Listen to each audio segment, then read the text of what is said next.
Hello guys, this is your friend Shinobinexus 3.0 and we are back with a new fanfic.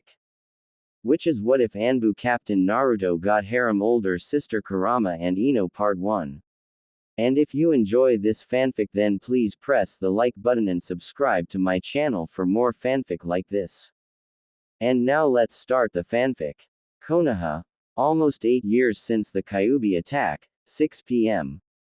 An orange-clad boy was walking through the village. Blue eyes, sun-kissed blonde hair, whisker marks on each cheek and an ugly suit. That was definitely the pariah of the village, Uzumaki Naruto. He was going back from the ninja academy with a big smile on his face even though looks of hatred were directed at him. Nearing his run-down flat his thoughts were directed to his birthday in 3 days. Since the incident when he was 4 years old, the Hokage would let him stay with his family for a few days so nobody would harm him. He would surely come this evening or tomorrow morning to get him. Looking around his thoughts drifted to the villagers around him. They will see one day that they can't harm me anymore. Just a few more meters and will be able to throw this stupid smile away from my face. Why would I be smiling when every morning I have a giant scar on my torso to remind me that they would gladly kill me if they could? Walking up the stairs he noticed that something was strange. He could hear nothing from his building. No talks, no TV on, no screams, nothing. He went carefully to his flat thinking that the door would be bashed in, but it was closed just like when he left. Something was amiss though. The slip of paper that he always put between the door and the frame was on the ground. That meant that someone entered his house. Deciding to open the door, he put his back on the wall near his door, stretched his hand to the knob and opened the door. An explosion rocked the building and sent him flying to the ground. He was lucky that he didn't open the door normally or he would be missing his arm right now. Still dizzy he tried to stand up and then he saw it. A pipe was in his chest. He looked at it and fainted on the spot, blood pooling around him. Unknown location. He woke up in something looking like a sewer. But he was sure it wasn't in Konoha. He has already been here for a brief moment 4 years ago when he had gotten his scar. Last time there was a voice calling to him but before he could get near it, he woke in the hospital. This time wasn't different, a voice was calling to him, but it seemed to be in distress. He decided to take a look. The closer he got the more feminine this voice was getting until he came before a huge golden gate. There was a red-headed woman clutching the bars screaming at him. Naruto. Naruto. Thank goodness you are here. Fast, I will explain everything in a few moments but right now we are in a crisis. You were hurt and are probably dying right now. I can heal you, but I need you to take off the seal that is keeping my powers at bay. It's the talisman on the gate, fast rip it off. Naruto was perplexed. What was she talking about? He was here not hurt or anything. No, he was hurt. He had this pipe lodged in his chest after the explosion. If it was true what she was telling he would risk his chance. He took the talisman seal and was ready to tear it off.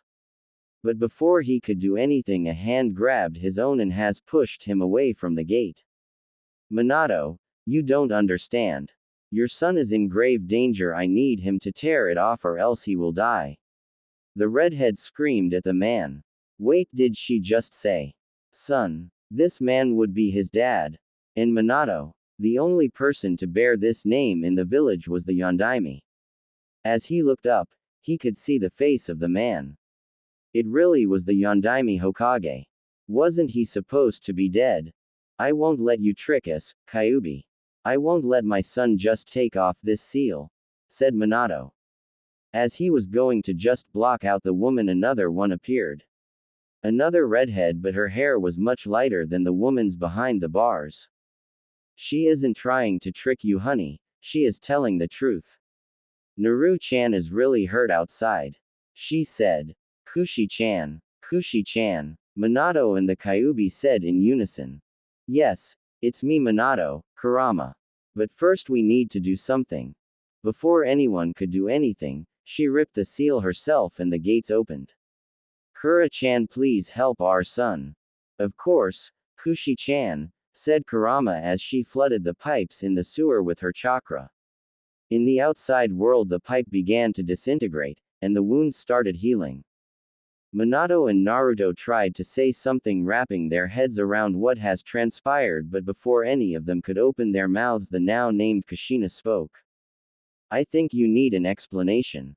I never told you about my relationship with the Kyuubi because the walls have ears and eyes in this village, and if it got out, we would have been in danger. Now dear, I think we should all introduce ourselves to Naruto here.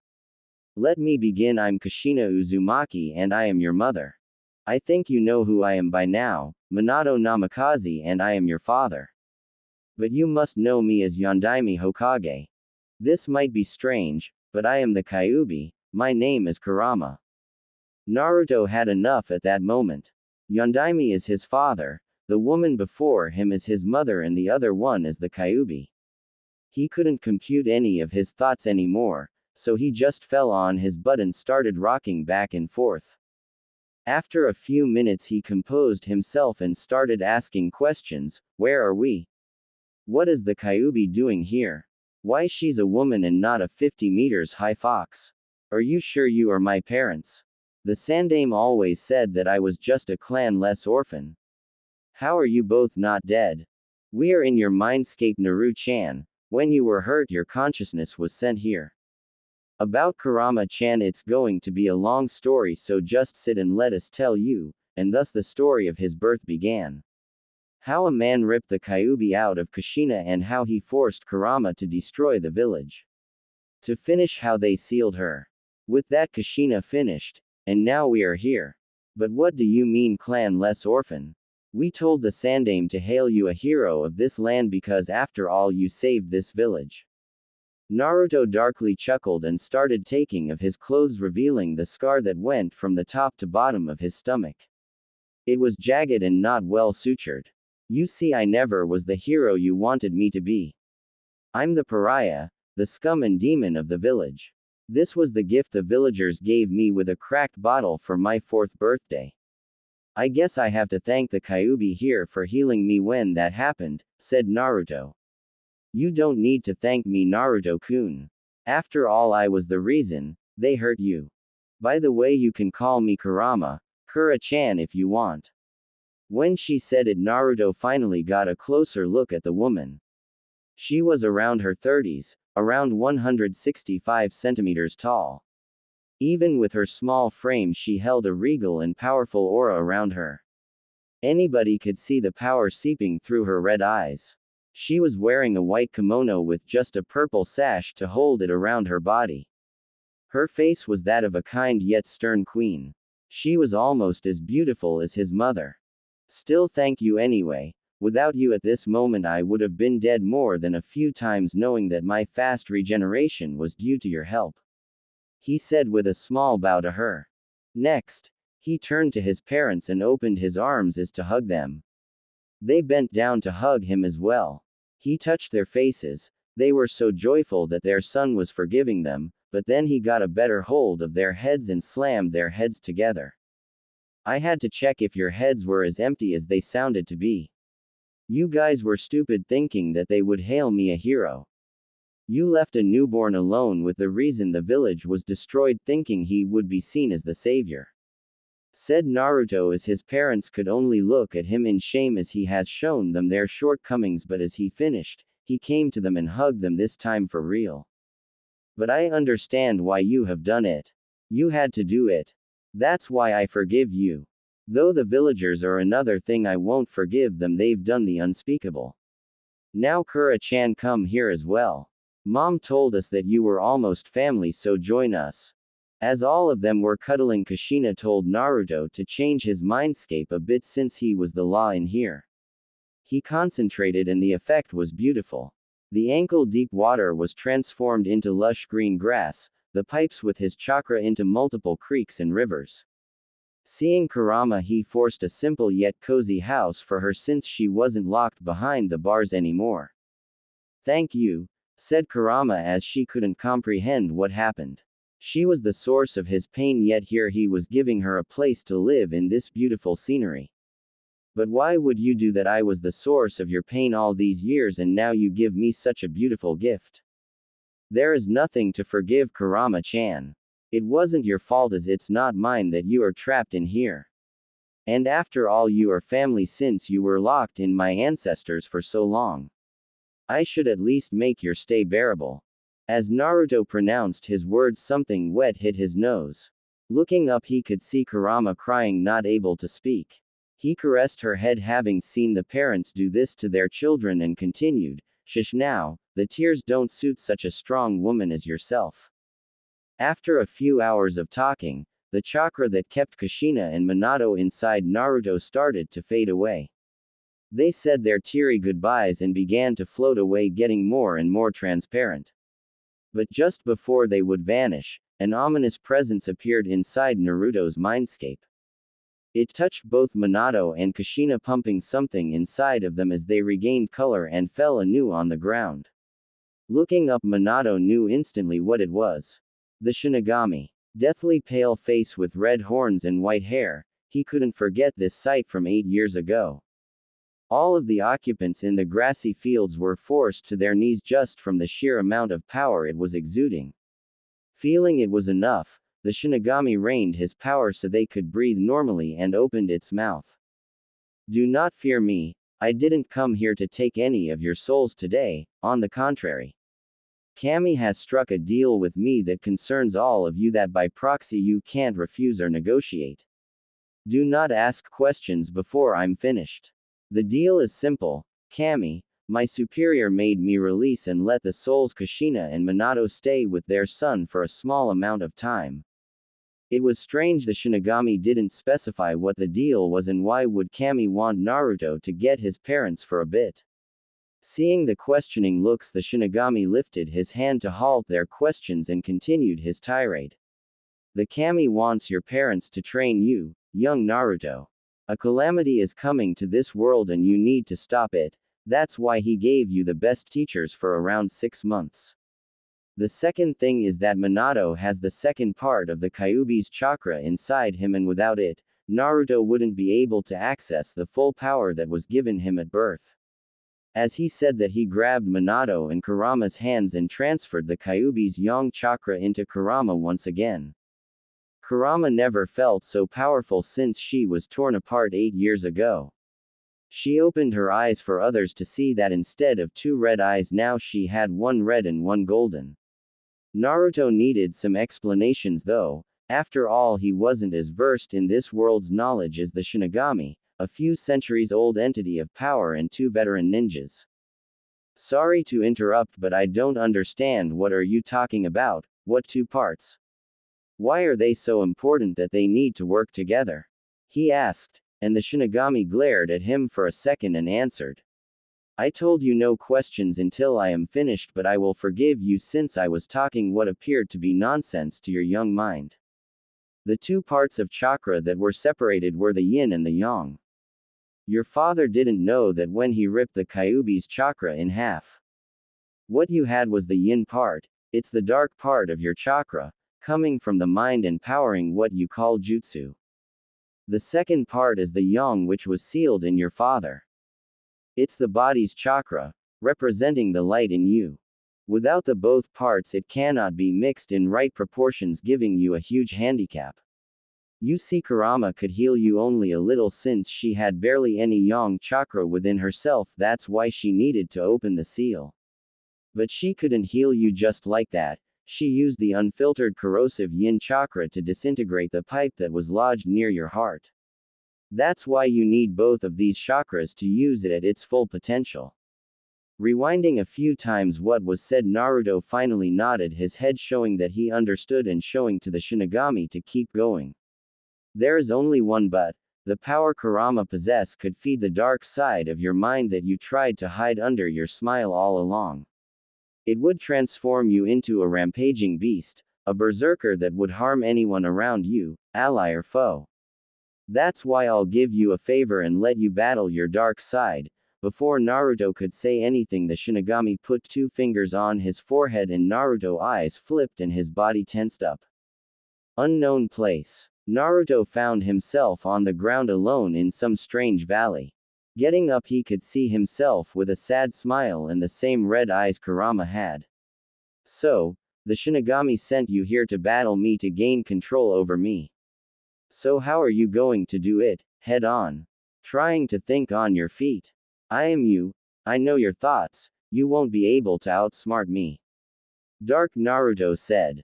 That made Naruto think, if he really knew his feelings and thoughts, then an open battle or an ambush wouldn't work.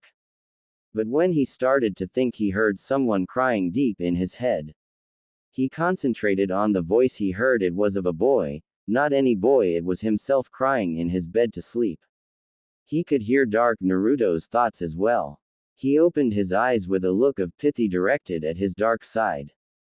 I'm sorry, I've burdened you with all of this and closed you off behind this mask of happiness. I was stupid doing the same thing the villagers did. I dumped all of my hatred and negative emotions on you. I will not battle you.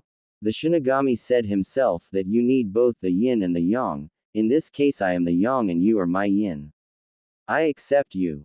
Dark Naruto smiled at this and started to disappear as Naruto said that. The dust that he created went to Naruto's heart and an echo sounded throughout the valley. Thank you. Naruto's mindscape. The Shinigami lifted his fingers off Naruto's forehead. Naruto himself has fallen to his knees, closing his eyes. Have you conquered your dark side, young Naruto? Pressed the Shinigami. No. This answer put his entourage in a somber mood. I accepted him. He was me, my dark side, or should I call it my yin side? You said it yourself, Shinigami-sama, the yang cannot exist without the yin. And that's my proof. He opened his eyes that were just like Kurama's. His left eye was red, and the right was golden in color, showing that he could access both of the chakras without going mad. That's even better. Ha ha ha, normally you shouldn't be able to access the yin since it would consume you and would only work as a stabilizer for the yang. But you consumed your own yin, making you accept the Kyuubi's yin. Now I understand why the kami chose you. Did he just receive a praise and a laugh from the entity that governed the macabre of this world? Yes, he did, and it was the best thing he could ever imagine as his birthday gift. I don't have much time left to speak with you. I will ask the three of you train Naruto as much as you can. I can only give you 6 months of this reunion. I will come back then to tell you about the rest of the deal that the kami made. Do not fret, it's nothing extravagant, but it won't be easy. As a parting gift, we'll let you know that the Anbu that were supposed to watch you are dead and replaced with strange people. Beware of the cross. As he said that, the Shinigami disappeared, leaving everyone dumbfounded. Did they really get some time with each other, even if it was only in his mindscape? They could work with it, but they had more important things to do right now. Naruto-kun, you need to exit your mindscape right now. No one came to your help. Even if you are healed outside, you are still unconscious. You can't go back to your apartment since it's in shreds. Fast, you need to find a hideout. We can communicate with your thoughts. Said Minato. Naruto just nodded and concentrated on going out. Once he was out, he looked at himself. His clothes were in tatters and he had a gaping hole where the pipe pierced his flesh. Looking around, he wanted to dash straight to his hideout in the village, but remembered that the Anbu that were watching him were replaced. He thought about it for a second but couldn't find an answer. If he went to the streets, someone would attack him. He wasn't strong enough to go even a kilometer inside of the forest of death without being clawed by a 5 meters bear. And he couldn't risk someone knowing his location. Before he could boil his brain by overthinking, Kushina gave him a solution. Naru-chan, close your eyes. I will transfer you the knowledge about the Shunshin no Jutsu. You said that the Hokage normally would pick you up during your birthday. You could Shunshin inside his office, that way you would gain protection without revealing your hideout.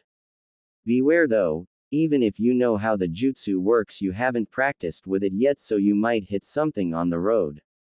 Maybe it won't be bad since you would look even worse when you appear in his office. That was a sound idea. get protection from his Ji-chan and at the same time get the answers he wanted all of his short life even if he already knew them. It would at least feel good to not be lied to anymore. He gathered his chakra, did the tiger seal and teleported to the Hokage's office. He hit some walls on the road but nothing he should mind right now. He found himself just in front of his Ji-chan and some other man. He looked at him and saw a cross-shaped scar on his face. He remembered the last words of the Shinigami, "Beware of the cross." He opened his mouth and said, "Ji-chan, I need help," and he passed out from the hits he took on the road. A few hours later, Naruto woke up on the couch in the Hokage's office. He rubbed the drowsiness from his eyes and have seen the Sandaime hovering over him. "Hey, Ji-chan, everything okay?" he asked, trying to make the old man smile to no avail. "Naruto-kun, thank goodness you are awake. What happened to you? I was so scared when you appeared in my office all battered up." The Hokage was almost shouting, distressed seeing the state in which his surrogate grandchild was. Naruto gained a mature look that was unfit for a child his age. "I will explain everything, but it should be private. You should dismiss your Anbu and maybe look on the ceiling near the door." Hiruzen waved his hand to dismiss his Anbu and directed them to the place Naruto guided him to. It was strange when an Anbu fell from the ceiling when Hiruzen threw a kunai in there. The Anbu in question had a blank mask and when it was removed there was a seal on his tongue. "Can you tell me how you knew there was someone in the ceiling that even myself didn't detect?" "I will explain everything. Now you should probably sit down for this because it won't be easy to comprehend. So, it all started today when someone put an explosive in my flat and almost blew me up," he said with a calm voice as if he was talking about the weather. "Someone did what?" the Sandaime asked. "Before I continue, do you want to tell me something?" Naruto asked, looking longingly at the photo of the Yondaime. Catching up to what was going on, Hiruzen did a few hand seals to cast a silencing seal on the room. "I understand that I cannot lie to you anymore, Naruto-kun. I will be blunt." Hiruzen recounted the story of Naruto's life in shame. When he finished, he was ready to get screamed at or for Naruto to blow up, but he didn't. Naruto lifted himself from his seat, went to his grandfatherly figure and hugged him. "Don't worry, Ji-chan, I forgave you already. You protected me already well enough during my birthdays. Even if sometimes I got harmed, you shielded me from the worst." He went back to his seat and continued looking at Hiruzen with a smile. "Though just for your information, have you lied to me once again, I would probably start my plan EE. That's for emergency escape. I knew that one day I could be forced out of here, so I prepared myself. Now it's time for you to learn something since there are some holes in what you told me." Thus, Naruto told the old man about Kurama, showing him his eyes. About how he met with his parents and the Shinigami himself. "And that's how I felt the man up there with the negative emotion sensing given to me by Kura-chan. That's why I need to ask you for a 6 months training period out of the academy. Anyway, I wouldn't learn much from there since anyone, but Iruka-sensei wants to sabotage me. If you don't believe me, ask for my assignments." Without thinking much, Hiruzen answered, "Granted. I will arrange everything needed and see through your grades and papers. Anything else that you would need, Naruto-kun?" It was a no-brainer for the old Sarutobi. If what Naruto said about his parents' ability to transfer jutsu knowledge to the boy was true, then in a few months and with the right regimen they would have another powerhouse youth like Itachi. "Yeah, could I sleep at your house since my has blown up?" Naruto asked with his usual looser behavior while scratching the back of his head. "Oh, and Tu-chan wanted to make a deal with you. He wants me to be supervised only if in name because it would be strange if I would improve drastically without a teacher. As payment he would tell you how to defeat this," Naruto said, showing the tower of papers on the desk. "Yes, you can. I will find someone after your birthday. Now tell me what's the secret?" screamed Hiruzen, almost lifting Naruto by his clothes. "I don't know what that means, but he told me to show you this." Naruto said with a sense of panic and made a cross seal. Hiruzen only sat down looking at it. First he showed a smile, then he started laughing and then crying and laughing again and crying again. This sequence repeated for at least 5 minutes until Hiruzen crossed his fingers and shouted Kage Bunshin no Jutsu. Many copies of himself popped up and started doing his work. He stood up and took Naruto's hand and turned his face to the boy. Now Naruto-kun, let's go to my house. Try using Shunshin on both of us. Don't worry, I will guide us out of the harm's way, that way you will understand how to turn properly with the Shunshin. As they arrived at the house, Naruto was spent for the day and asked if he could go to sleep right away. As the sleep has taken him, Hiruzen watched him from the door with a somber expression, such a young child with such a huge burden. He will be 8 in 3 days and he already has a plan if the village wanted him gone. Time skip 7 days. The worst time has passed for Naruto with Hiruzen and his family.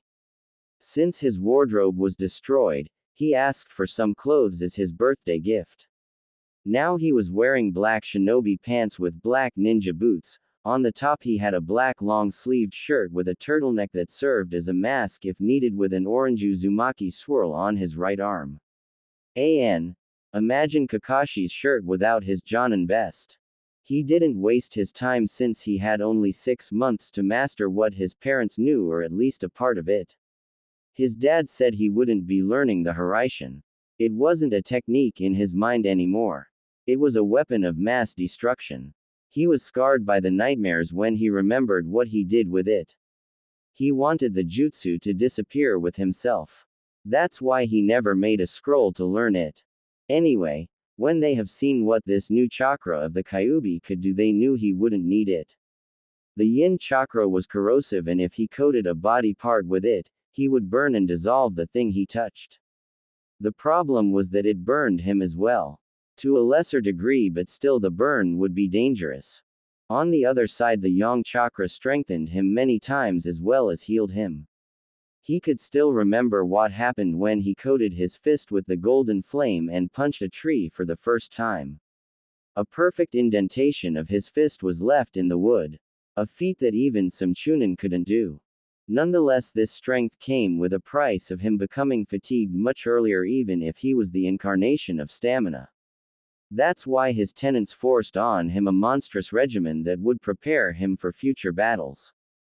His father transferred his hummingbird style into Naruto. A style that relied on speed and fast killing of the opponent. No mercy was given to the enemy, just a fast death. Anyway, Naruto didn't need a heavy-hitting style since he could use the yang chakra to outpower the opponent, or the yin chakra to slowly eat through his opponent if he couldn't get a fast finishing blow.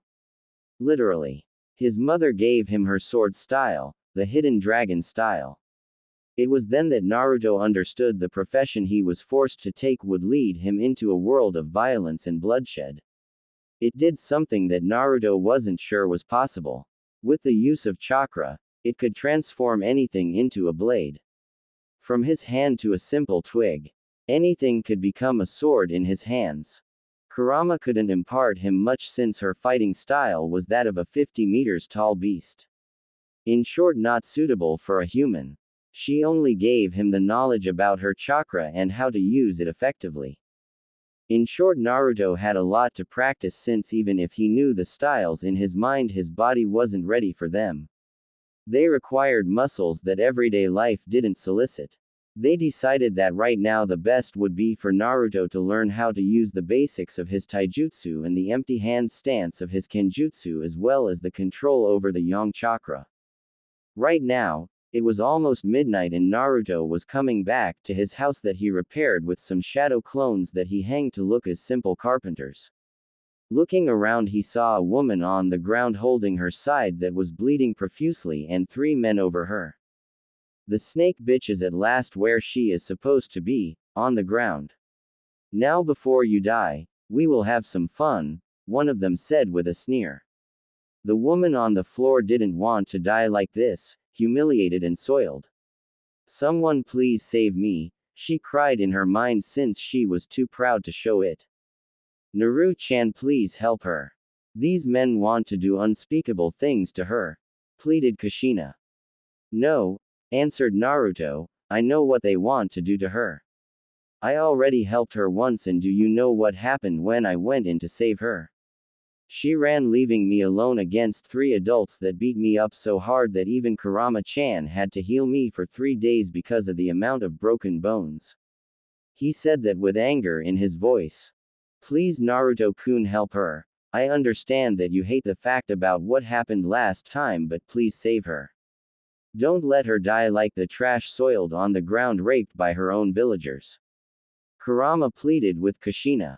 If something happens like that time, I will show you all what happened 4 years ago, so you guys understand why I hate the villagers. Naruto reluctantly obliged and pumped the yang chakra in his legs, engulfing them in tongues of golden flames, and sprinted at the group. Before the man could touch the woman on the ground, something golden flashed in front of his eyes. Naruto swept the woman and put her 20 meters further from the place. Seeing she had a kunai lodged in her side, he decided to hasten. He put up his mask just in case and turned around, thankful that there was barely any light to illuminate his blonde hair. He turned around and have seen what were the eternal genins, people that were over 20 years old yet never had any success on the field and either stayed genins or died on the missions. The luck was on his side. He pumped even more yang into his legs and arms and rushed at them, knocking them out before they could even see his face. He put them all in the trash and sprinted to the woman. She was barely conscious because of the blood loss, but before she passed out, she told Naruto where she lived. He could heal her with the yang chakra, and even if he brought her to a hospital, they would think he was the one who did it. He grabbed her arm and shunshined them to her home. Quickly thinking on his feet, he took of her trench coat and her mesh. He had a grim expression looking at the wound. Even if he healed her with the yang chakra, the kunai that was in her has been old and rusty, leaving bits of metal in her lungs. She wouldn't live long if it stayed there. He took out the kunai and started using the yin to disintegrate all of the metal and rusty bits of the kunai. He burned himself to a high degree because he had to control precisely the chakra, and the only way he could do it was by taking the toll himself. When it was done, he started sealing her wound with the yang. She was in the clear now. Looking at his hand, it lacked skin at many places and hurt like hell, but he didn't have the possibility to use any more yang or he would pass out himself. So, he just took a towel and bandaged it for the night. Leaving her home, he closed the door and shunshined to his house to get some sleep. Next morning, the woman from the previous night awakened groggily without any pain in her side. She remembered now. She was saved once again by the Uzumaki brat. She concentrated on her surroundings and have seen 2 figures over her, 2 and only friends, Azuki Yugao and Kurenai Yuhi. Anko, what happened to you? We were so scared when you didn't come last night, said Kurenai. Before Anko could understand everything that happened last night, she said, Uzumaki brat. The beauties in her house gained angry looks on their faces, and before Anko could tell anything more, both of them shunshined to the said Naruto. Naruto woke up when someone smashed into his door.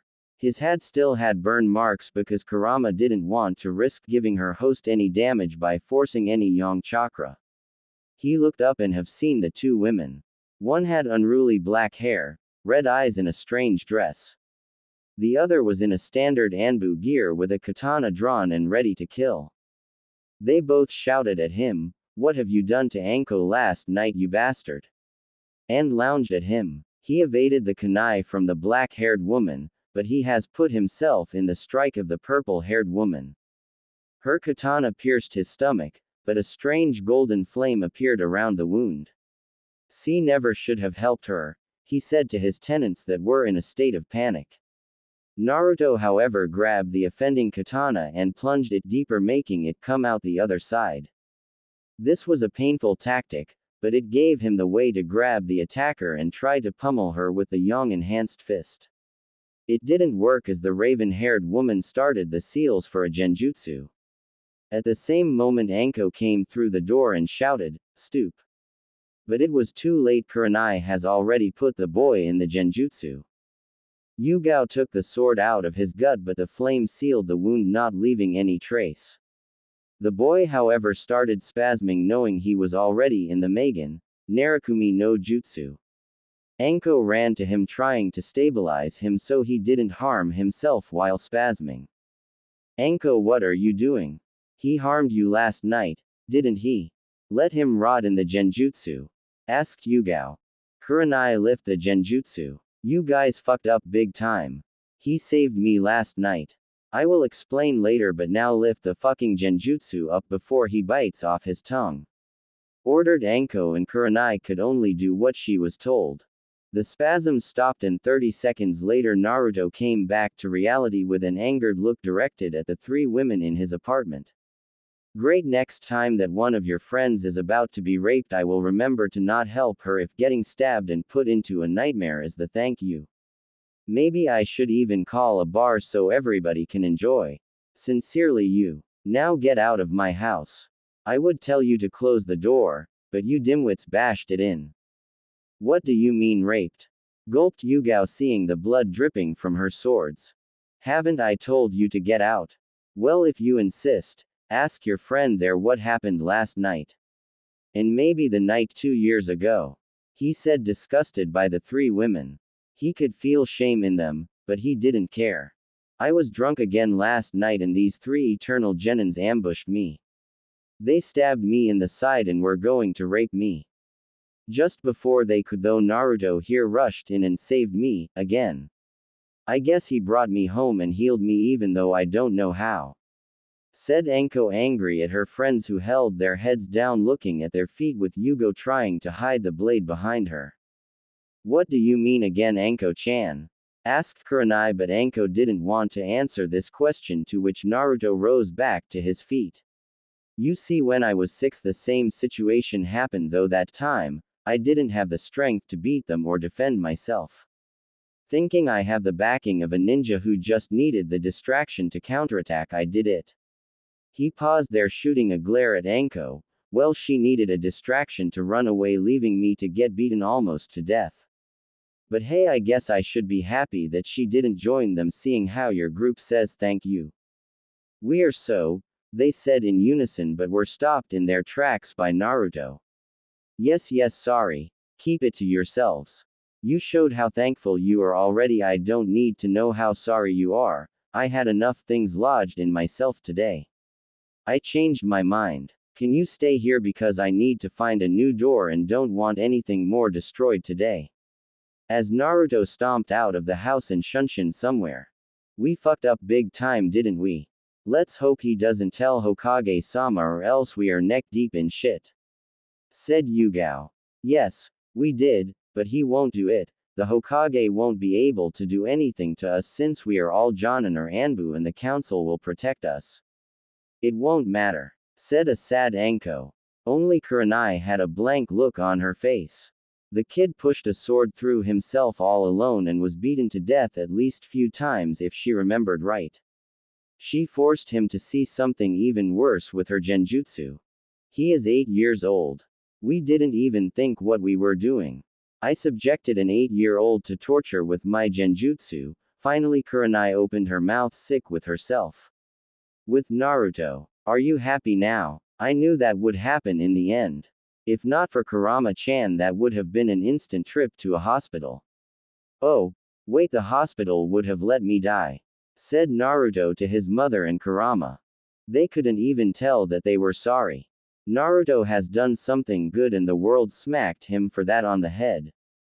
Once I install this new door we are going to train, I need to be stronger so situations like these won't happen anymore.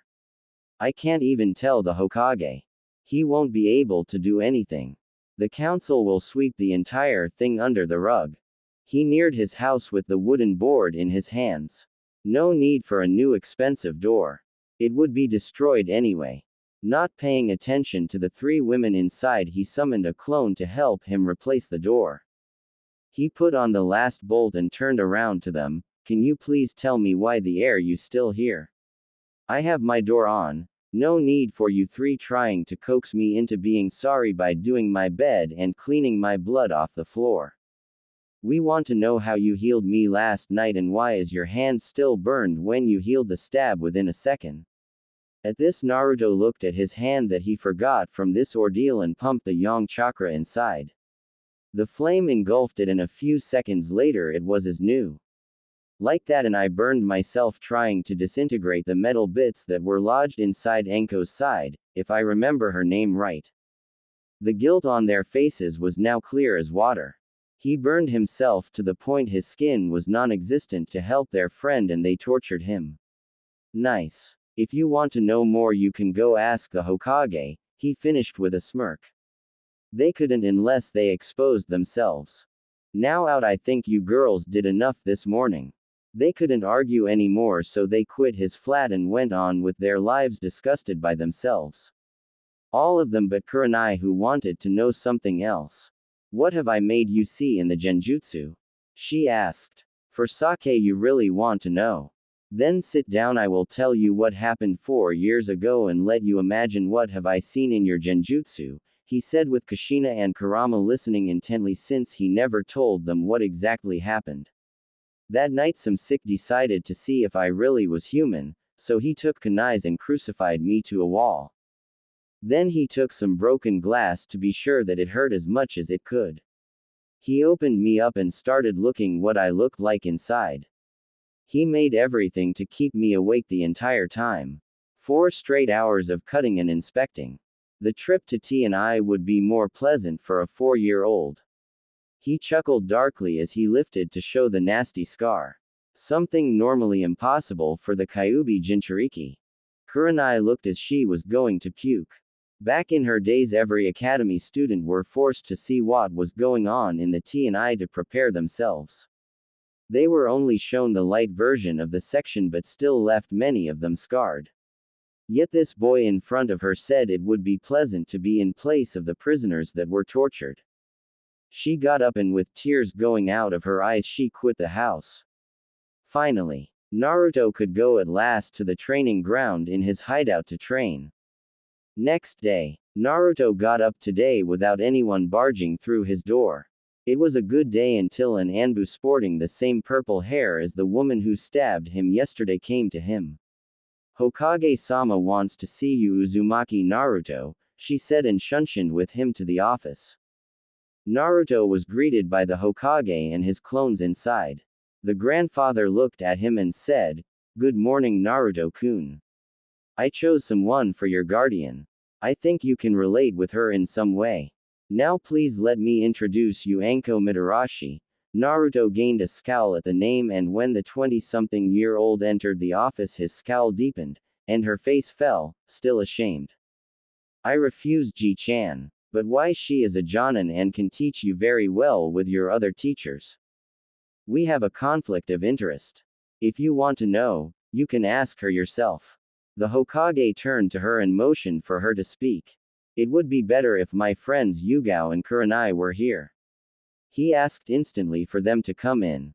When they did their faces fell seeing the blonde inside, thinking that he snitched on them. "Now can someone tell me why 3 of my Jonin kunoichi have a conflict of interest with an 8-year-old? Hiruzen was getting impatient. "Yesterday, I got drunk and some eternal genins tried to rape me. Naruto here saved me and healed me while burning his hand. He left me only in my bra, that's why when I woke up Kurenai and Yugao thought he was the one to do something to me and Yugao stabbed Naruto while I put him in the hell viewing technique."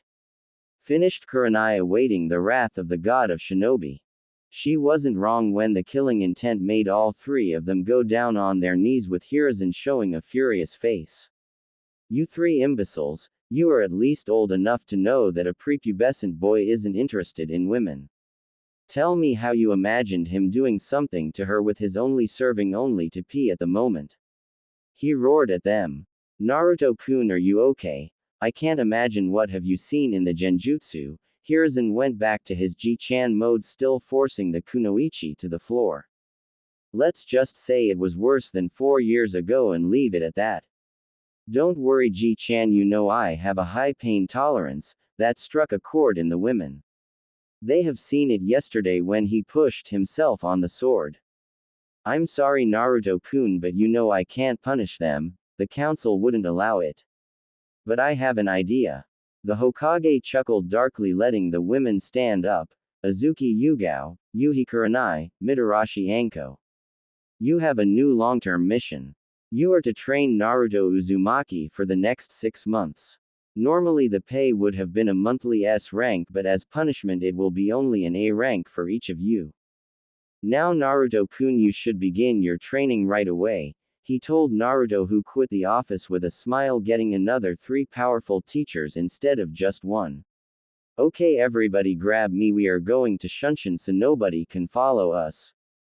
Unknown location with Naruto. They were brought inside a strange underground lab of some sort.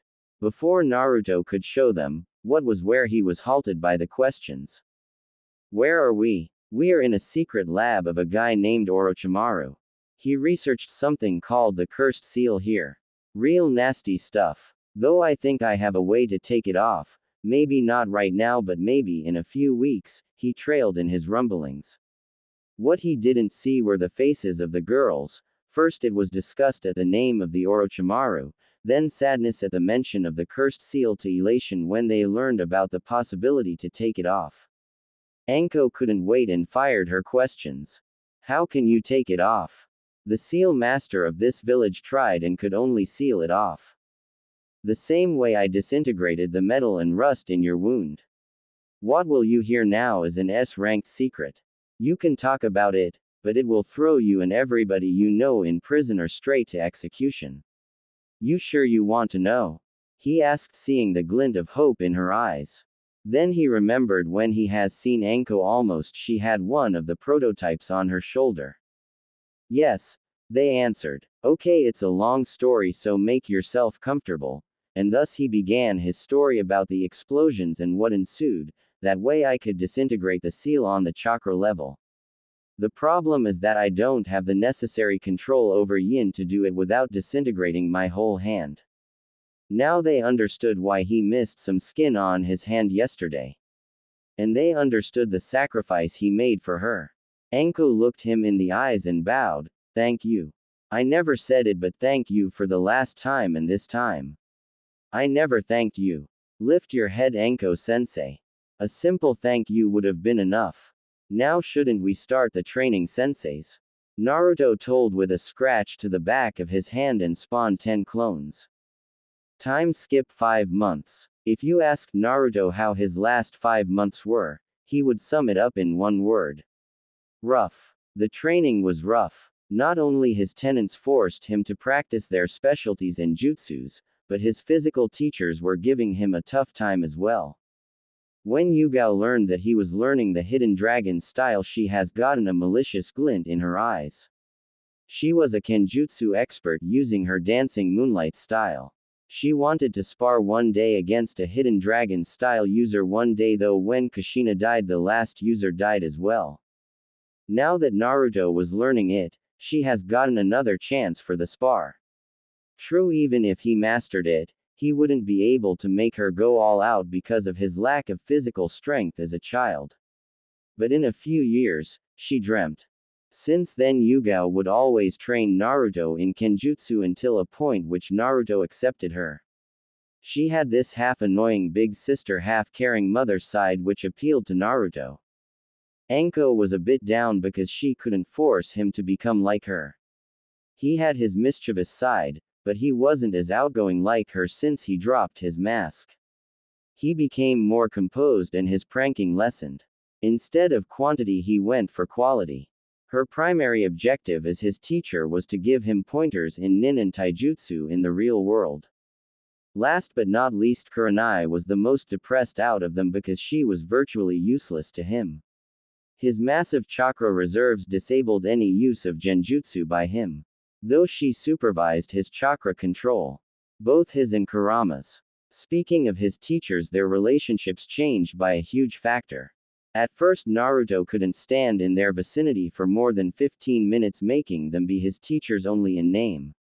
That was until the three kunoichi couldn't stand it anymore and forced him to at least speak to them. Which wasn't that hard. After all, he was strong, even very strong for his age, but they were seasoned jonins. The second one to break the ice was Anko, who followed him everywhere until he gave in. They sat in silence for a few hours until Anko told him her life story and why she was so unbelieving when he told her that he could take off her seal. Naruto found the words of the old Hokage true. They really could relate to each other as he recounted his own story, which was much worse since he couldn't defend himself. After that night, he focused even more on the control of the Kyuubi's chakra. He wouldn't let someone else's life be dictated by a seal that was forced on them. Even more since her seal didn't have any real purpose and only hurt her. Speaking of controlling this power, the last one that Naruto warmed to was Kurenai. She could only supervise him in case he did something stupid while practicing. She was beginning to feel more thankful to the kid when she saw what training he did to liberate her close friend from clutches of an evil mastermind. He began to learn how to use seals. He was far from being a seal master or even considered good by Konoha standards.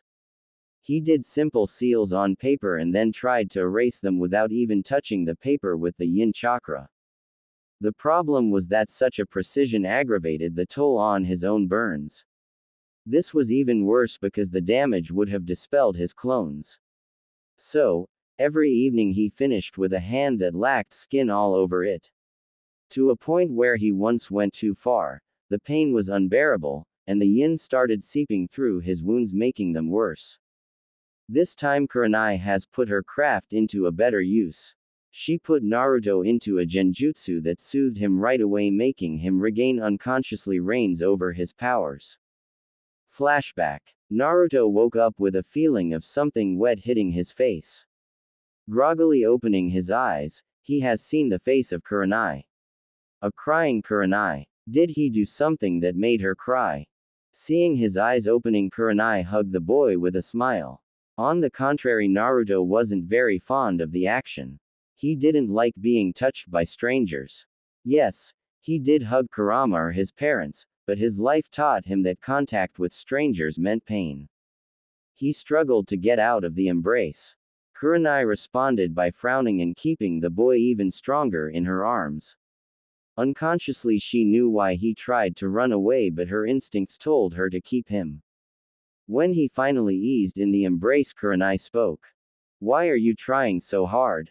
You hurt yourself so much to help Anko.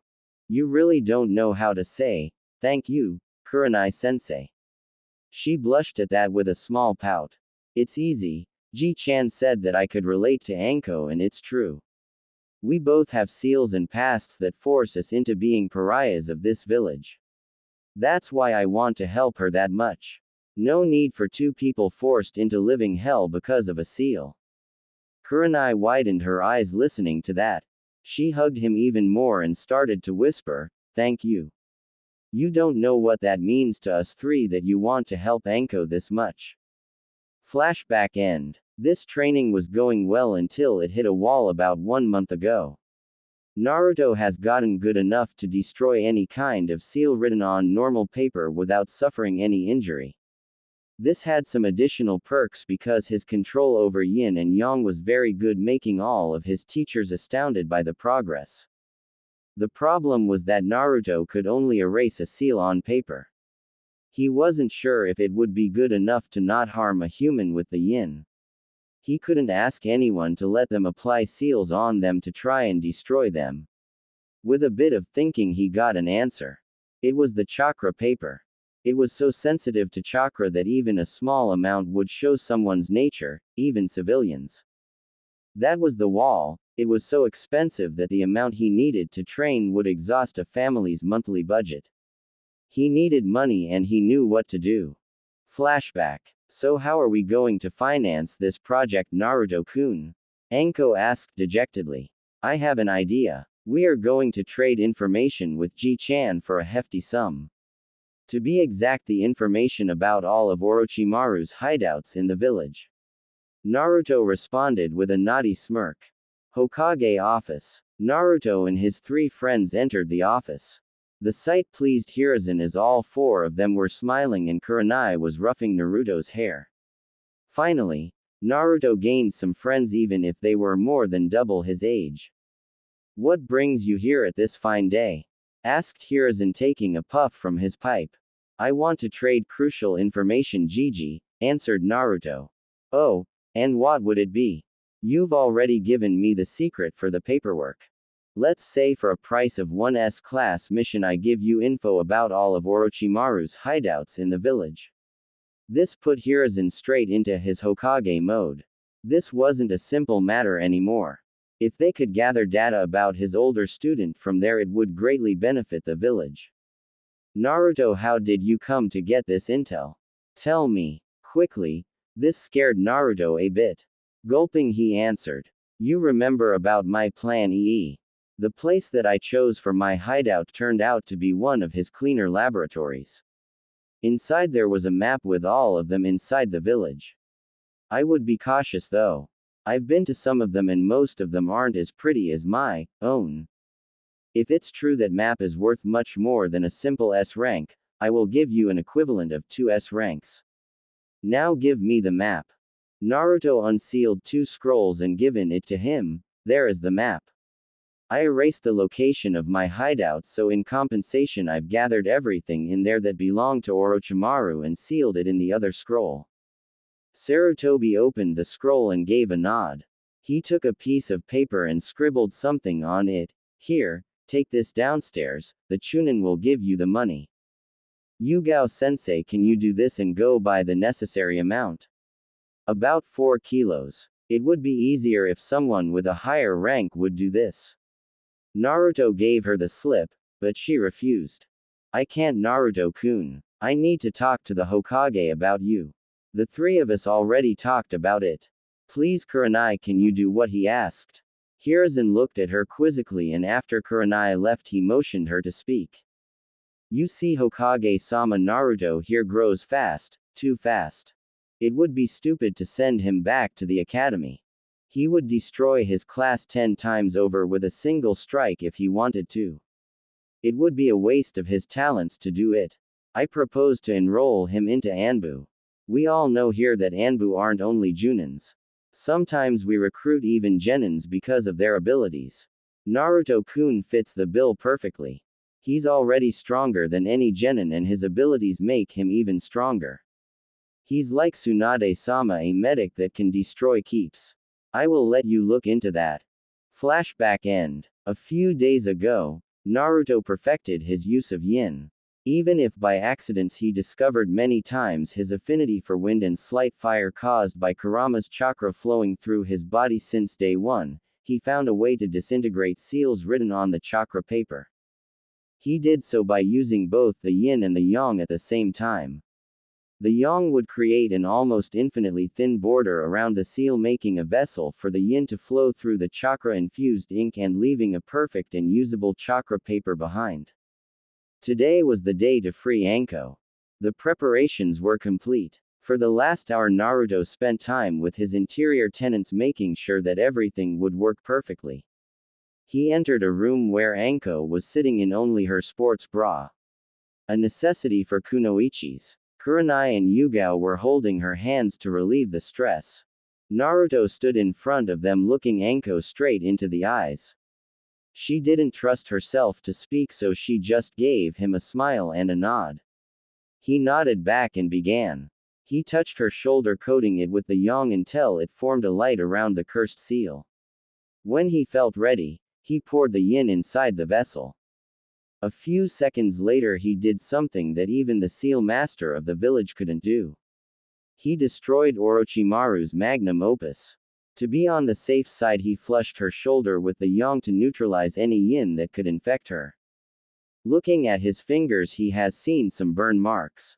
He preferred to be extra cautious with Anko and made sure that any burns were given to him. It was a small price compared to the smiles his 3 friends gave him and a huge hug from Anko, who now had a perfect unblemished skin. Time skip 1 month. The time was nearing. The Shinigami would come today to take back the souls of Minato and Kushina. For the last few days Naruto spent all of his time with them, unwilling to say goodbye. He knew that day would come, but he didn't want it to. It was Kushina that gave him a new perspective on this. She reminded him that outside he had his Ne-chans as well as Kurane inside of him. Since the day that Naruto freed Anko, the three of his senseis became something else to him, a family. The mischievous Anko Ne, the annoying yet loving Yugao Ne, and the always composed nevertheless easily flushed Kuranai Ne. Mindscape. Naruto was hugging his parents, not wanting to let them go. They were all reminiscing the good times together during the 6 months.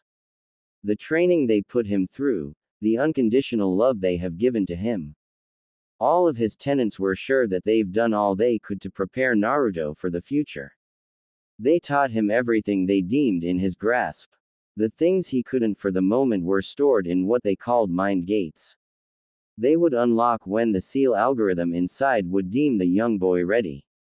He could rival now an early Chunin in strength, but he had invented a few techniques that could multiply his strength tenfold. One of them was what he called the Biju cannon. He found out about it when he learned how to shoot a small amount of yin or yang from his fingers, but anything more would throw him back because of Newton's third law. He counteracted it by shooting the chakra in 2 opposite directions. This countered the thrust he produced to the front and gave him quite a forest razor. Yes, I based it on Suna's X-burner from KHR. Right now, he was on the process of concentrating the beam to, instead of getting a wide spread, he would get a long-range laser to kill from afar. Their rumblings were cut short when they felt the same ominous presence from 6 months ago. The Shinigami was back to take the souls of Minato and Kushina and specify the rest of the deal. Greetings, mortals. I hope you all prepared yourselves.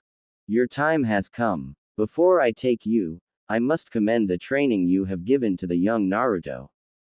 Don't worry, you will be taken to heaven instead of my stomach as a thank you from Kami himself. Now to the last part of the deal I've told you about. I need you to take the lives of 2 men who caused so much chaos in this world. The first one is Orochimaru the Snake Sannin, and the second one is someone who calls himself Uchiha Madara, yet he's a simple imposter. You've all met him once already. The hint is a spiral orange mask. When he said the last line, the room dropped a few degrees, and everyone was furious. That was the man that destroyed their family and lives.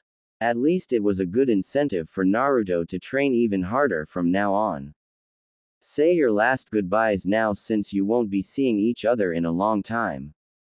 Naruto hugged his parents, forcing his tears to never come out. He would make them proud and wanted them to remember him as a strong, growing, and cheerful boy. He wasn't going himself to spoil this memory by his tears.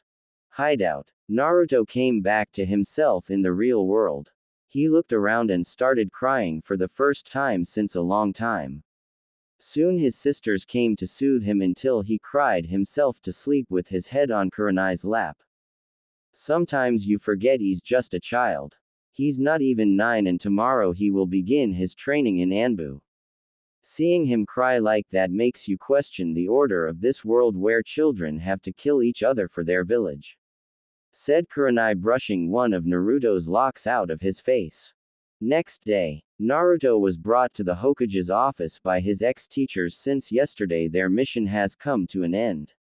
Today his life would change drastically. He would be incorporated into the Anbu. He shouldn't even be a genin at his age, yet the Anbu was going to welcome him. Like you've said, I pondered about the Anbu route for Naruto, and after you've told me about his exploits, it would be dangerous to make him go back to the academy. Kuranai, Anko, from this day you regain your duties to the village. Yugao, or should I say Neko, you take Naruto to the Anbu HQ. They know everything and his compulsory training will start in 2 days.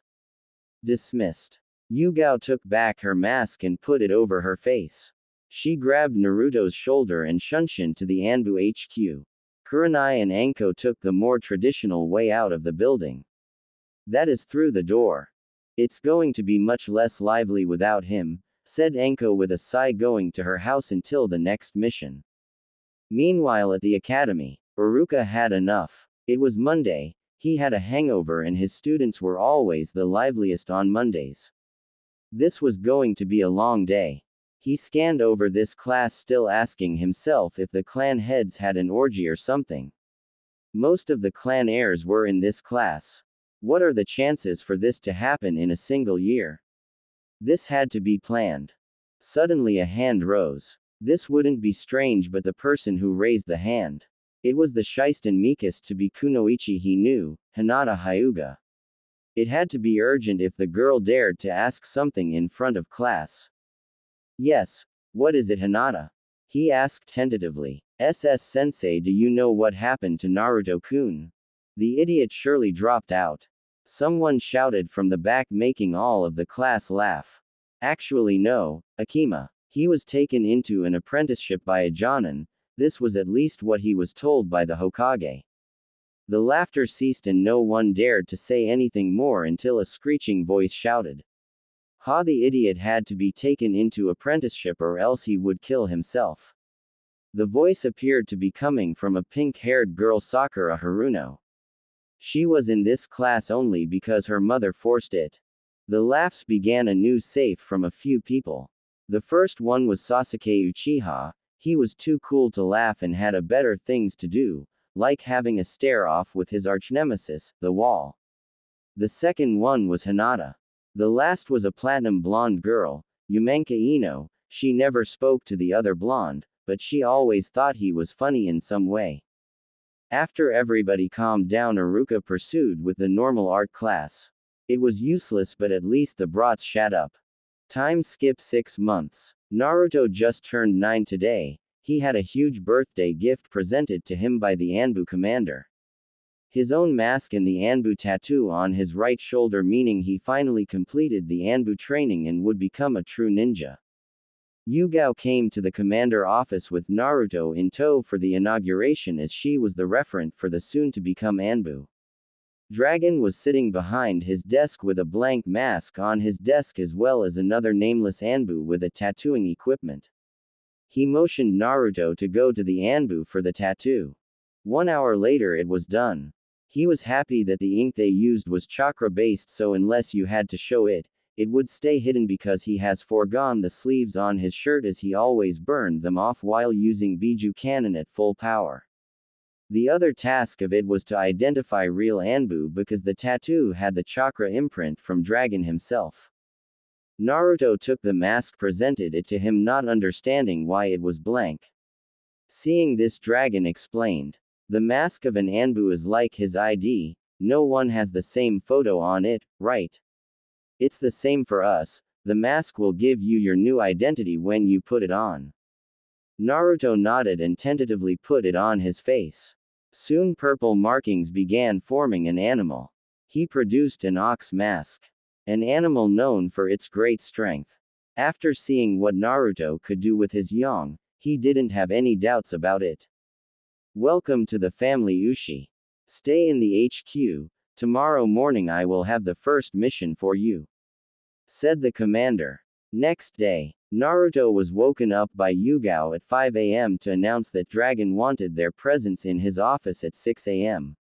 When he got ready, she gave him a long box. I couldn't give you your birthday present yesterday. Happy birthday, Naruto. Come on, open it. Inside the box was a 50 centimeters long wakizashi. It was perfectly pitch black and fit into a matte black scabbard, suited for a ninja since a reflection from a normal blade could reveal your position. It was beautifully crafted. It is coated in chakra metal, that way you keep a normal blade's sturdiness with the capacity to put chakra out. I went for the wakizashi because of your style and the Hin no Jutsu you learned from Asuma. It was at the time when Kurenai traded her favor with Asuma to help Naruto learn the wind chakra. Yugao, nay, you shouldn't have. Thank you so much. He hugged his sister in a bliss. It's okay, Naruto-kun. Now let's go see Dragon before he chews us both for being tardy. When they entered his office, Dragon was sitting once again behind his desk. What did he do all day other than sitting? Did he sleep there? Was he even human? Perfect timing, 6 a.m., I have a mission for both of you since Neko you are still his referent until the end of this mission. It will be simple. The Hokage wanted to see the firepower of Ushi in a real-life situation. Don't hold any stops. Neko will carry you back if you exhaust your chakra. Don't worry, it's all accounted for. He turned around and given them the files. The mission is simple. Some Nukenin have gathered around 80 bandits around them. You are to infiltrate the camp. If there are prisoners, escort them out and then raise the camp to the ground. Dismissed. As fast as they could, Naruto and Yugao ran to the place around 100 kilometers away. They spotted a good place to oversee the camp and check for prisoners from afar. Thankfully or not, there were none in this camp, only bandits and Nukenins inside. This was good, they could launch an ambush attack at full power from the start. A few hours later they had a plan. Yugao was here to only serve as an emergency backup in case something went wrong. They waited until the bandits would be the most tired from the day and the hour has come. Naruto made clones to secure a perimeter in case someone escaped. He recited the Anbu teachings.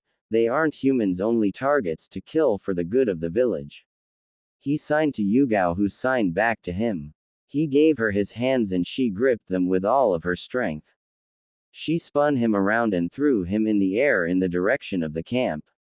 She herself went farther away knowing the plan.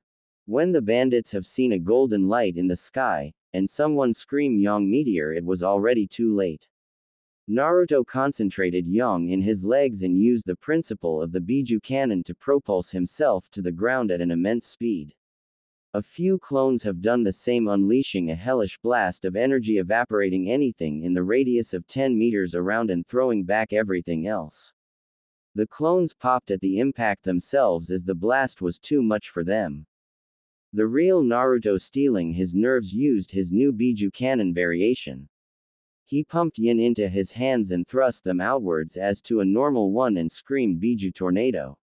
It started with the streams of yin shooting 50 meters at each side. When this was ready, he put his arms at an angle, making the thrust spin him around. Yugao herself was astounded. She hit the stop at her timer when the light from the yin bubbly and red chakra died down, letting her see a perfect circle where nothing but Naruto existed. 30 seconds was the time he needed to destroy the camp. She wasn't sure if she would even be able to beat his time. It was the right call to put him to Anbu. Maybe he wasn't strong enough to fare against single strong ninja, but his role as a castle destroyer was fulfilled even better than she thought. In her amazement, she hasn't seen Naruto falling to the ground because of chakra and mental exhaustion. The Anbu were prepared for anything on the missions because they were 90% of the time veterans. Naruto was integrated into Anbu before he even became a genin the normal way. This had to be over 80 kills for his first one. It had to take a toll on him. She rapidly took him on her back, whispering, "You did good, Naruto." She sprinted straight to the HQ to give her report to Dragon while Naruto was still asleep on her back. "Neko, you are faster than I predicted. Did something wrong happen on the mission?" "No, sir. Everything went perfectly and Ushi did like you told him. He lifted all of the stops, that's why he's still asleep." "Good, now give me the report." We went to the destined location and positioned ourselves on a hill near the camp. Ushi used his negative emotion sensing to determine that there were no prisoners. We waited for the night to make the ambush. All it took was around 30 seconds for the camp to cease existing. Nothing was left. I took a photo to prove the carnage that was made. She took a photo from her pouch and given it to him. It showed a perfect circle of ground. The grass was annihilated as well as a few meters of the soil. That's almost alarming. That would put him on par with our rank demolishers, at least at this occasion. I already have the report from the drill instructors about his strength, but I want your honest opinion about him. Ushi is the typical case of the Anbu that we take for their special powers and bloodlines at an early age.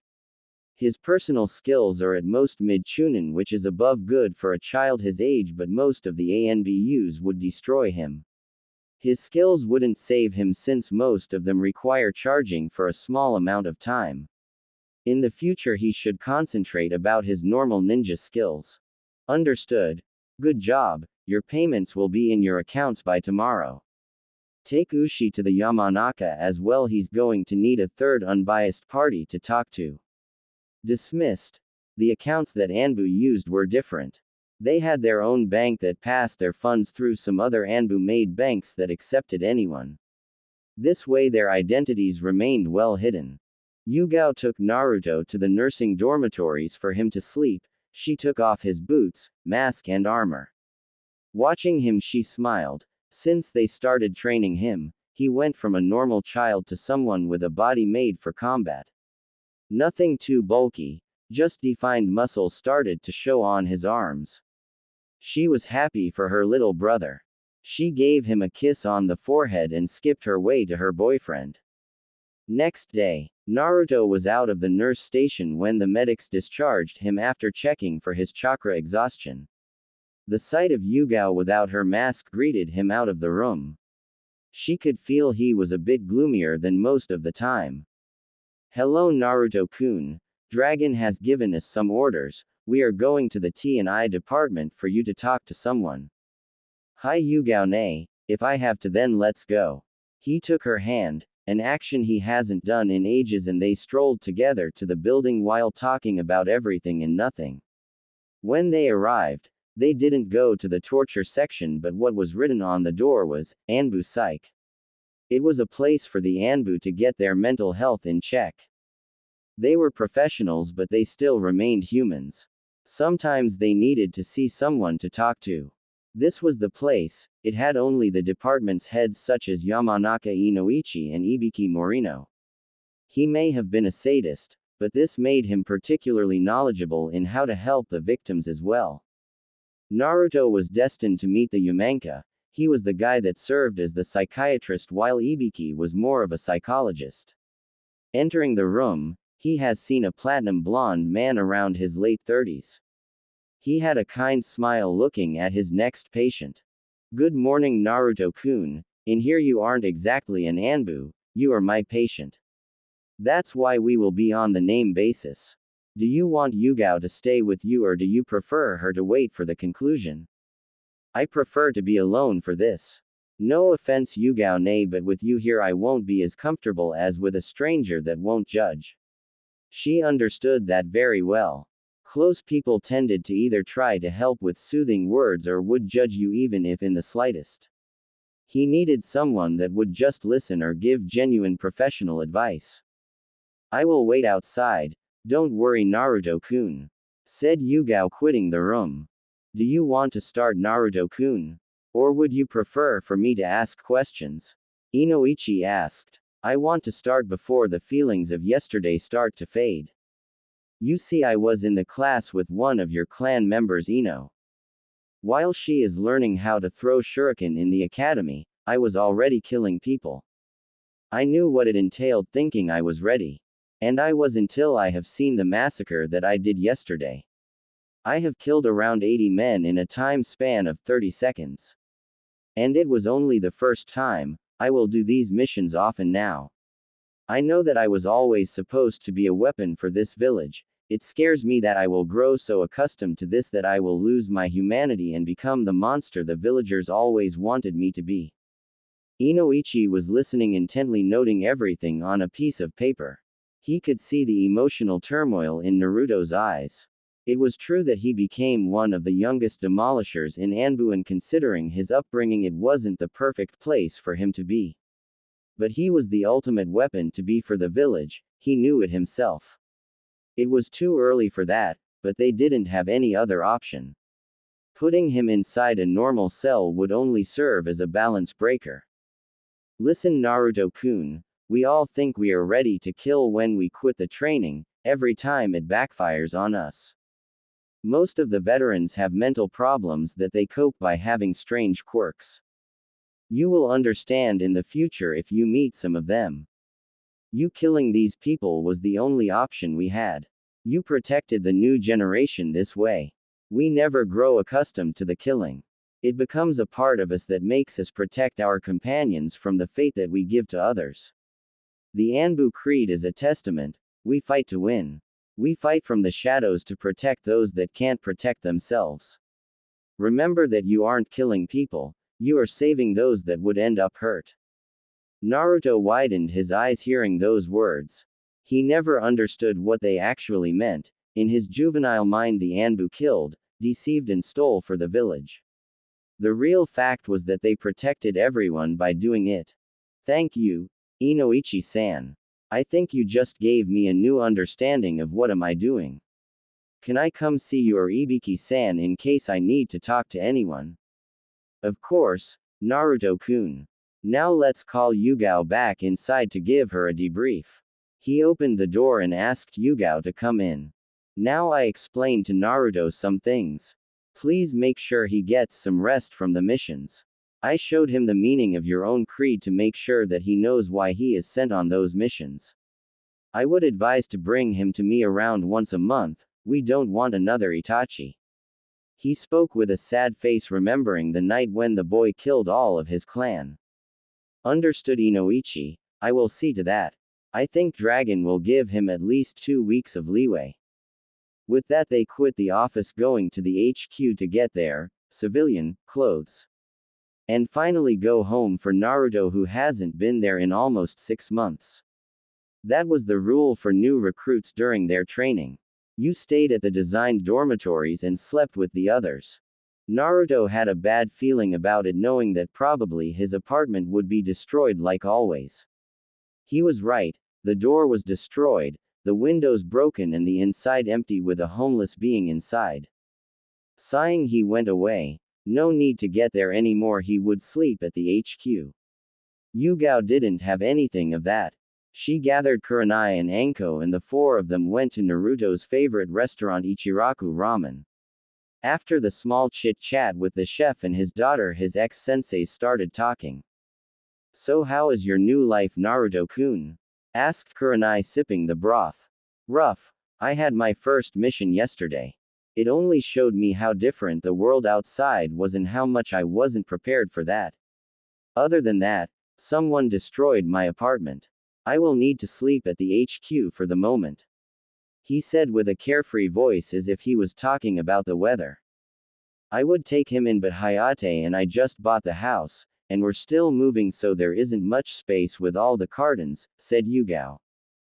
Kuranai couldn't take him in as well. She was living in a small apartment and there wasn't any place for an extra bed. Anko thought about it for a second. I could take him in. I don't have enough space for the second bed, but my couch can deploy to make an emergency bed. Are you sure, Anko? Nay. I don't want to be a bother. Especially since I could go on missions in the night. Don't worry, this happens to all of us. Let's just call it a payback for the seal.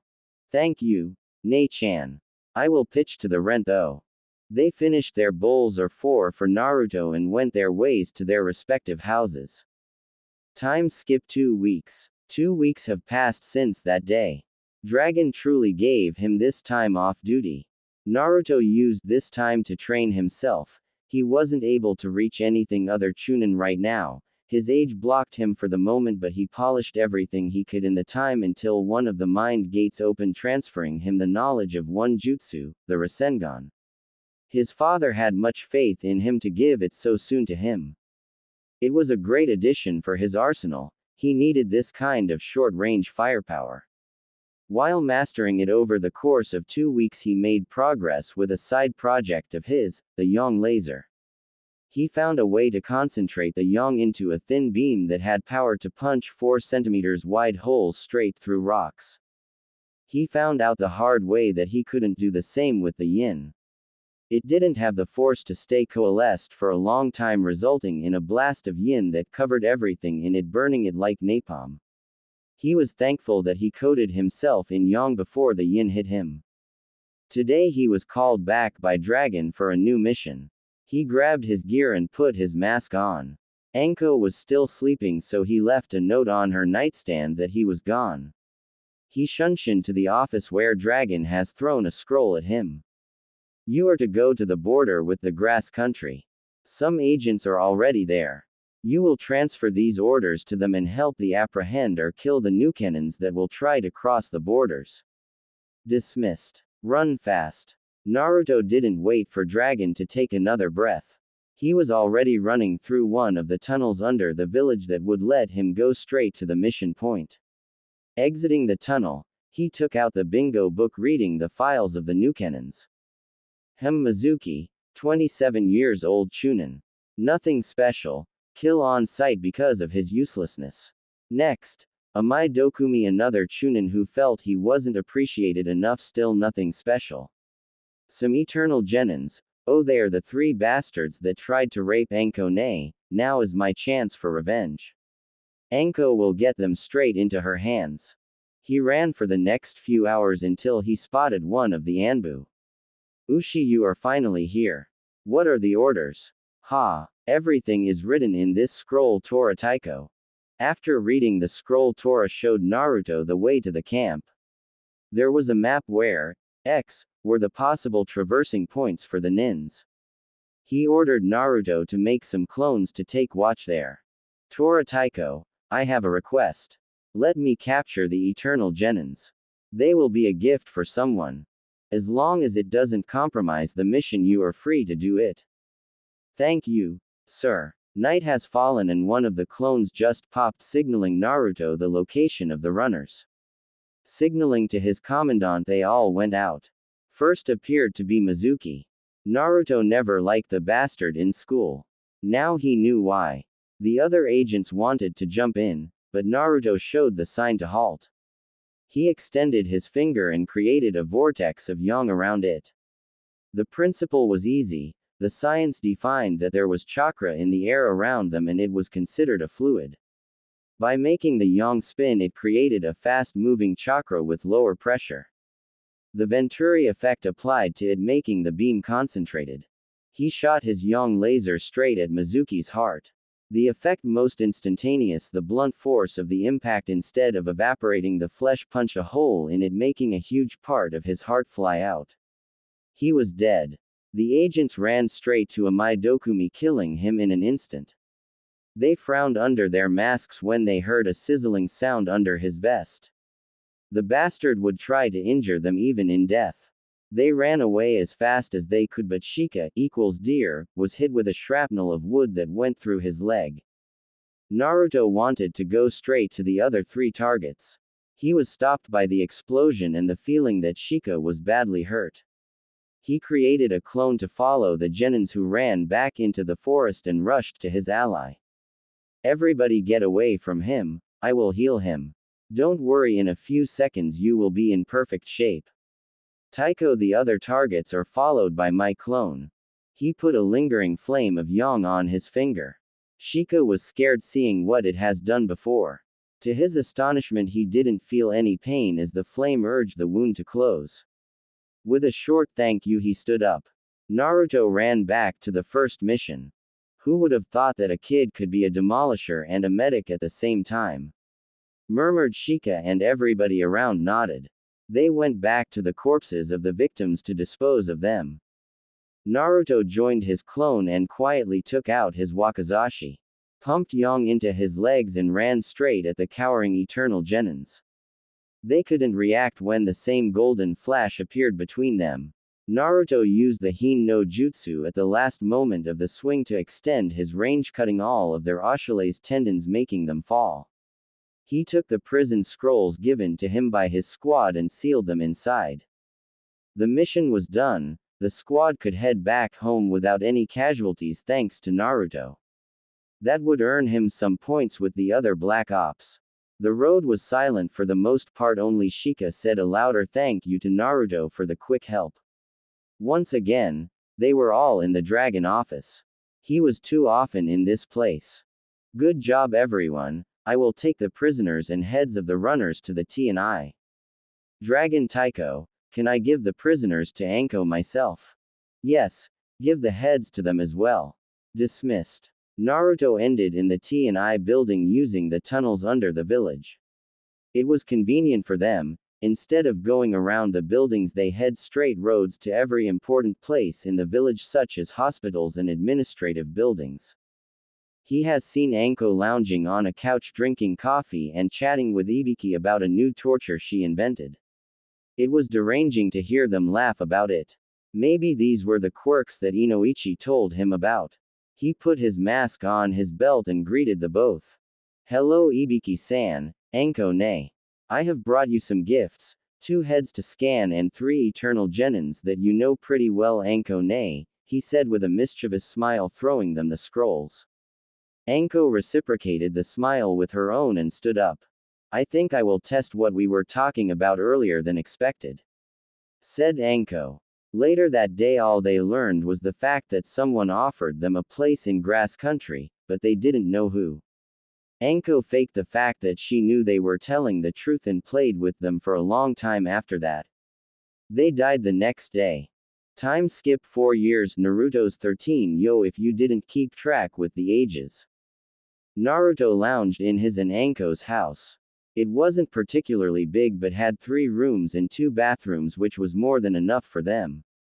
After a month of living together, they decided to buy a place for them. Naruto, having the pay of an Anbu, helped greatly in the effort. Speaking of him, he had grown quite a bit. His puberty began around a year ago. Anko still made fun of him, remembering his voice change. He has grown to around 1.65 m, slightly above average than guys his age. The added testosterone in his body defined his muscles, making his shoulders and biceps visible thanks to his sleeveless shirt. His wardrobe didn't change much since that time. The biggest change was in his hair. He learned on a mission in Land of Earth that his spiky blonde hair made them remember the Yondaime, his dad. So, he had let it grow to a point he could make a short ponytail out of it. He slicked it all to the back, this way it didn't catch too much light on stealth missions. His face matured without any baby fat thanks to constant missions and training. His puberty did him another favor. It destroyed the roadblock in his training. His body started to adapt to the skills he needed to learn, opening new mind gates containing advanced moves of his Tai and Kenjutsu as well as some jutsus, making him able to rival early Junins if he pushed it. He should be around the same level or a bit stronger than Itachi at his age. He could say his life was good at the moment. He didn't have much social life apart from Anko, Kurenai and Yugao. He was quite protective of all of them, showing it when he scared Asuma using his cubified eyes if he did something to make Kurenai cry. The same happened to Hayate. His career in Anbu evolved when he did the toughest demolition mission in all of his time. It was a way to help the now appointed 5th Mizukage, Mei Terumi, to liberate her people. He did it by destroying 3 keeps that were just before evacuated of prisoners. It was his first mission as the captain. Flashback. He looked at his men and women. They were Neko, Inu and Tenzo, or Yugao, Kakashi and Yamato, who didn't even have a real name. He looked on the plans of the keep. It was the last one that housed a big amount of the anti-bloodline faction as well as many prisoners. We are going to wait for the night. I will make you a door to evacuate the prisoners when you are ready. Go as far away as you can. I want to test a new skill I invented. And wait for the night. They did. As soon as Hei entered the hold, they sensed something was amiss. The prisoners were all asleep and no guard was there. They unlocked the cells and started to take out the people inside. As they wanted to exit, they found themselves blocked. All of the ninja that were supposed to be inside waited just outside the wall. It was an ambush. They had to be informed about the other keeps. Fast Neko, Inu, take the prisoners outside and run. I will hold them here. Tenzo, assist me. This wasn't time to question the orders and they did as told. For the next hour they transported the people inside while Naruto and Yamato fought for their lives, with Naruto healing Yamato anytime he was hurt. They seemed to just never end until Kakashi came with good news. The prisoners are outside, he screamed. Good, now run. Tenzo, close as many as you can in a dome and run as fast as you can. I will make them disappear. Tenzo nodded and gathered the most chakra he could without hampering his escape. Mokuten. Mokujoheiki. He screamed, proud of himself, closing all of the assailants in the dome, and ran away as fast as he could. When Naruto sensed them far enough, he launched his new technique. He made holes in the dome with the yin and put his hands in them. He created two balls, one of yin and one with yang inside. The idea behind was that when both of those would mix, they would produce neutral Biju chakra. In this case, he slammed them together, making the mixing far too fast, resulting in a chained reaction explosion. He screamed, Yin Yang Nova, and let the balls slam into each other as far away from him as he could, and taking cover himself. The dome opened on the top and released a beam of light to the sky. He would have to calibrate the power output another day, happy with the result. After which he coated the keep in the yin to melt it to the ground. Flashback end. That was one of many demolition missions that Naruto took. He remained on the sofa until an Anbu came to his house and told him, Ushi the Hokage requests your presence. With a sigh, Naruto prepared himself for another mission in his mind and Shunshin to appear on his knee before the Hokage. Strangely, next to him was Inu in the same position. Please stand up, Naruto-kun, Kakashi. Take off your masks as well, you won't be needing them for the next mission, said the Hokage.